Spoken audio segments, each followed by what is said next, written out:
tinulak lang sa B6 yung pawn at napakaganda ng idea niya, no?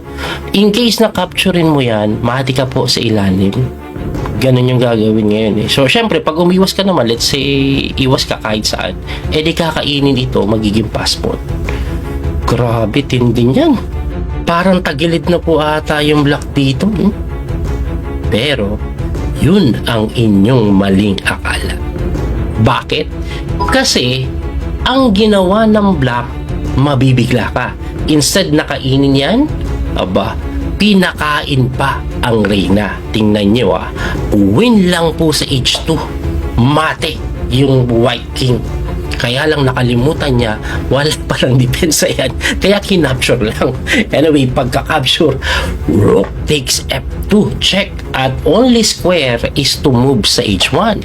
Pagkatapos sa H1, knight G3 lang. Saan ka pupunta? Then nag-king lang po sa may G8 na sinundan ng simple pero rock. Walang depensa. Rook lang po sa E2. Paano mo babantayan yung checkmate na to? Wala, no? Kaya nag-resign na lang po ang white.